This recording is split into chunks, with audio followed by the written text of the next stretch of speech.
I'm personally extremely excited. I had a chance to chat a little bit with a speaker before the session, and he's gonna talk to us about the economics of living longer and why do we need a whole city for this. Obviously, I'm talking about Alexey Strygin, a bio-entrepreneur and a longevity economist. He's been within the core team of Viva City, where they're building a city for health span. He's a founder of Longevity Economics Institute, ex-in silico medicine, Giro, and Centaura leadership. So he's truly an expert who's dedicating his life to making all of us live longer. Please give him a warm round of applause and welcome him on stage.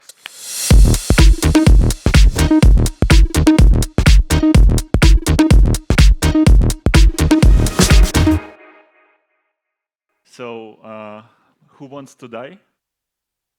Does anyone want to die? Oh, one person wants to die. Yeah, generally people don't want to die, and unfortunately we don't do enough. We all are dying slowly from aging, and I choose my career, and I decided to dedicate my life to actually making something happen, and actually trying to do something with it.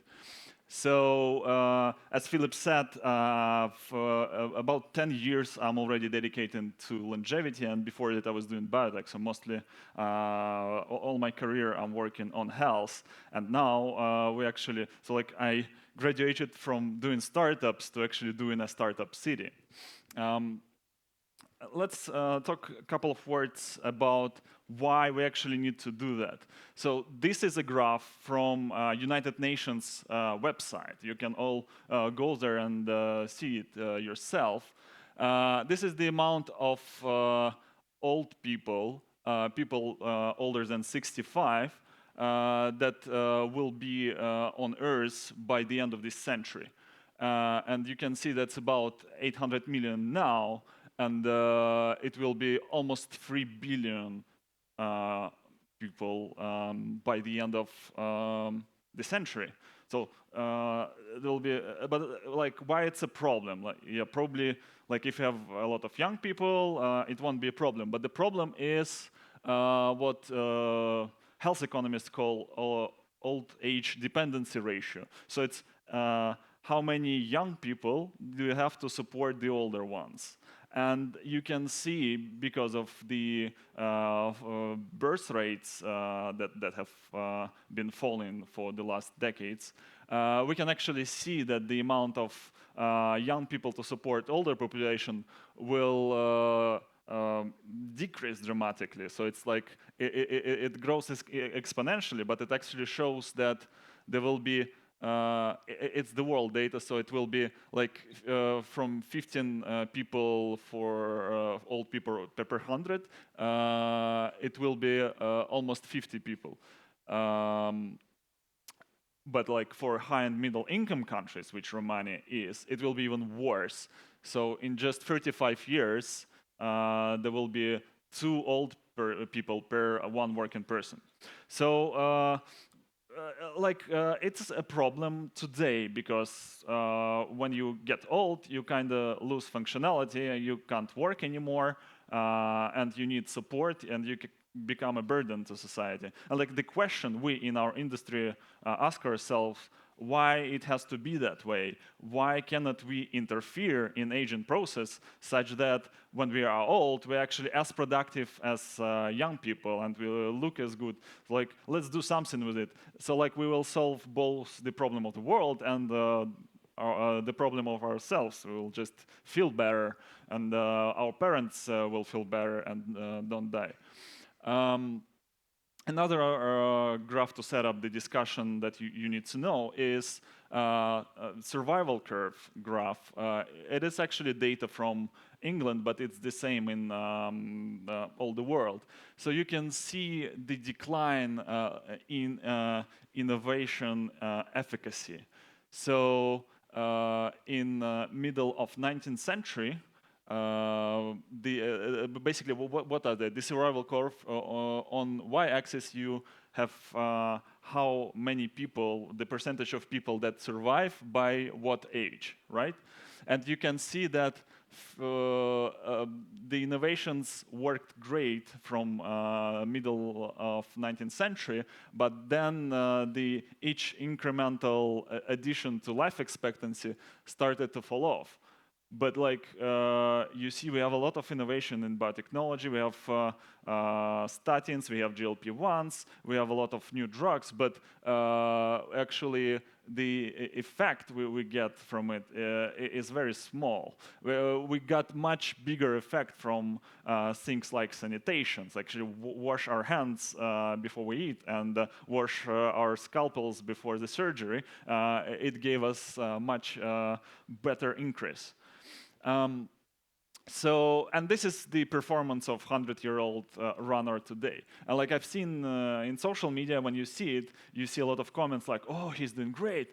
Oh, he's great because at least he lived to 100." But for me, it's like we as a species, we do very bad. Like we developed smartphones, like supercomputers in our pockets in 50 years. But in terms of biotechnology, it's the best we can do. Seriously, like look at the advancement in neural networks. Like every year it's something new. Like it's every week something new. But in terms of actual health, the actual thing that matter, we get this. But like my dream and the dream of people in the industry, so the performance of a 100-year-old would be like this. So this is what we are trying to build. How much time will it take? It depends on us. Like we can lie down on a couch and see like the brilliant future unfolds. But it might unfold in 200 years and we are dead already. Or we can try to do something with it, and we choose to do something. So again, why target aging? This is like 3 most frequent causes of death in developed world.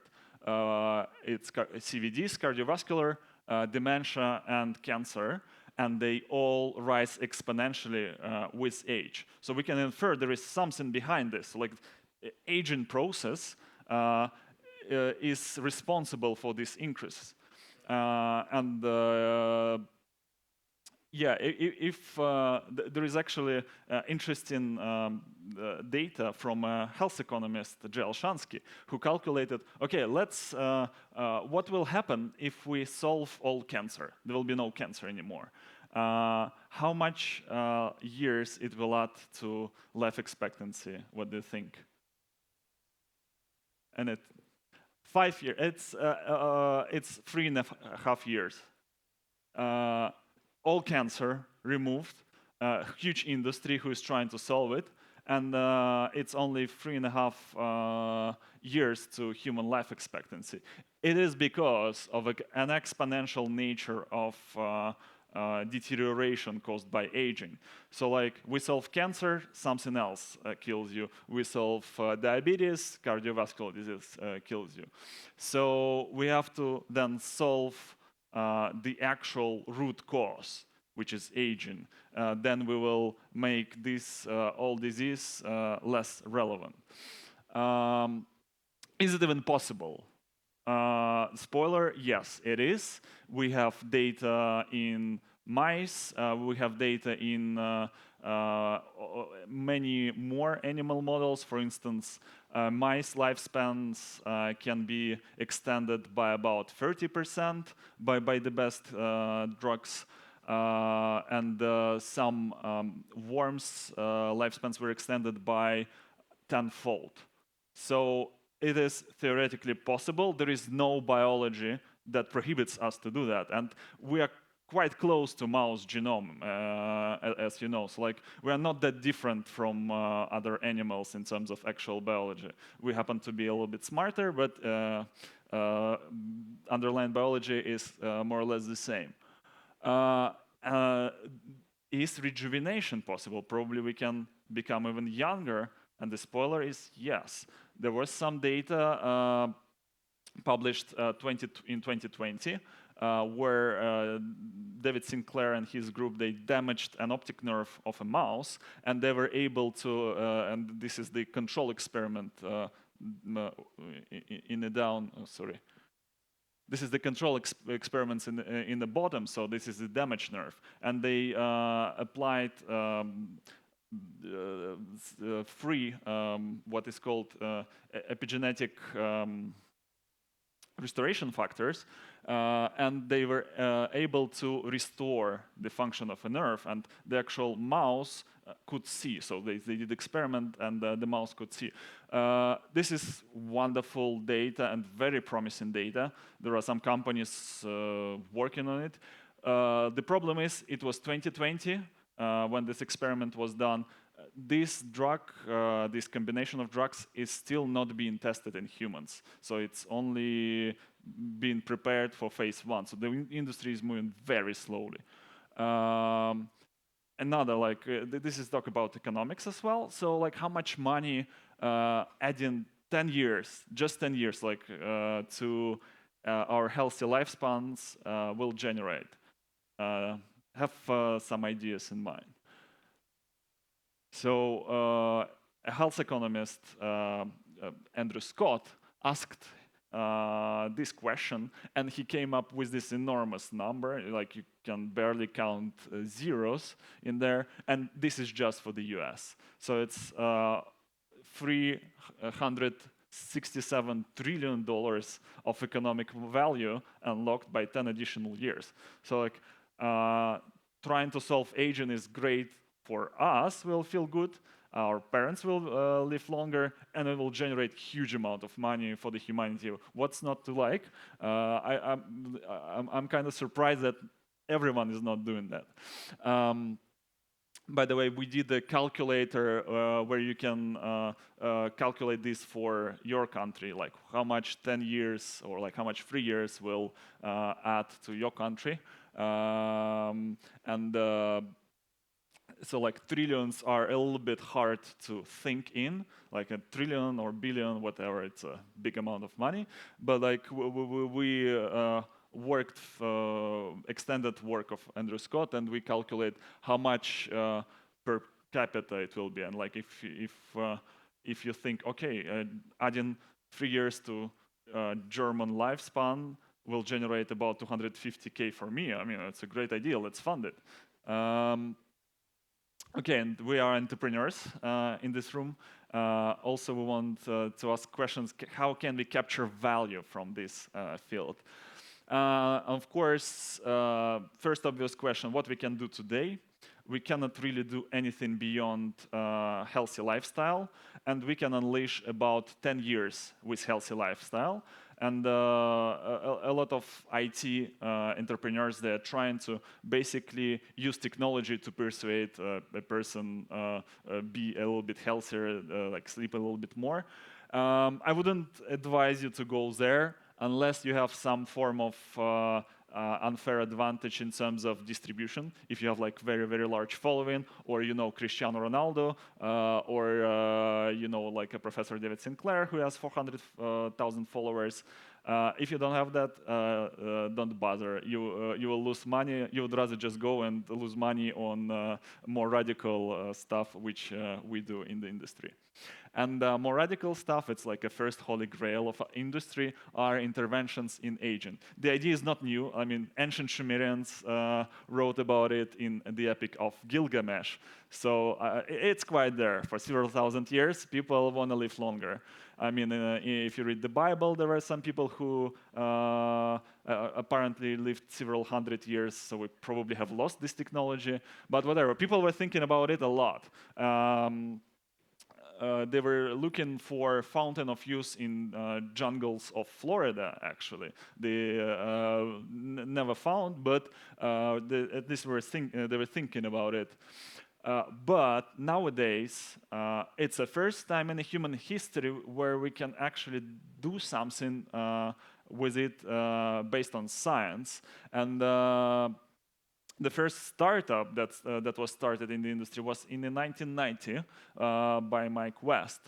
There were several other startups. The last one promised, okay, in 10 years we'll have longevity in a pill already, but it's 15 years from that, almost 17 years. I cannot buy longevity pill, unfortunately, still. So the industry is moving very slow. We need to accelerate and do everything to accelerate. What happened with these companies? Two of them closed. The other one switched to cancer and is still operational. But that's what usually happens with longevity companies. That's why we need to be cautious about the companies that are today. So we have a lot of startups in the field. Some of them are doing damage repair. By the way, it's Transylvania, so I have to mention that Alkahest stems from the research in blood transfusion. So it was very popular in 2014, 2015.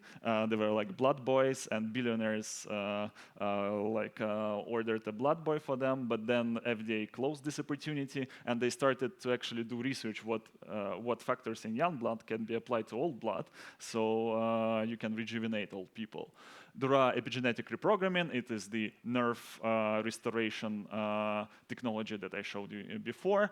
And some companies actually attract good funding, decent funding, but like most of them are kind of underfunded in general.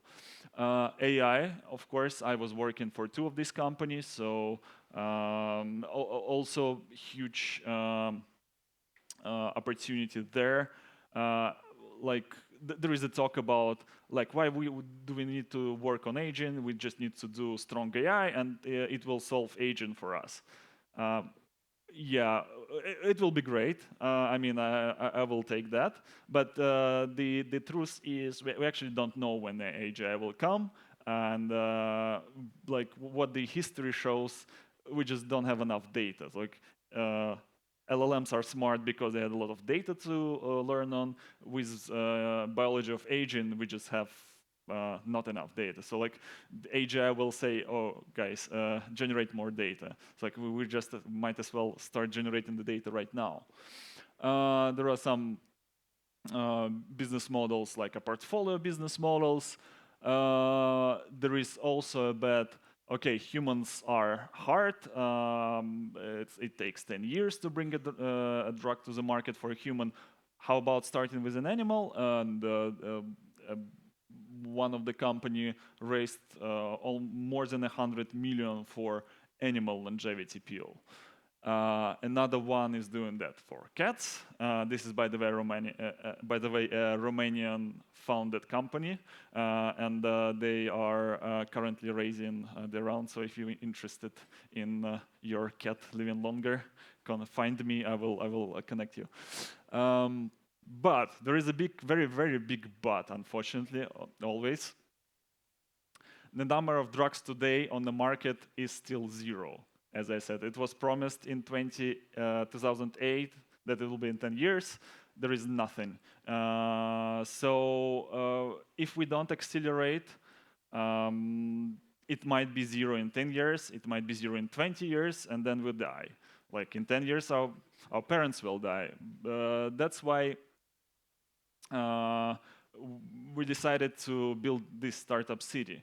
So we think one of the problems that impedes the progress is overregulation.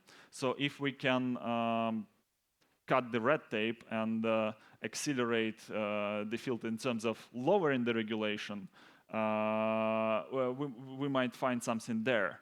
And the cost of drug discovery is huge. You've seen, if you have read something about it, it's like it takes $2.5 billion to bring a new drug to the market.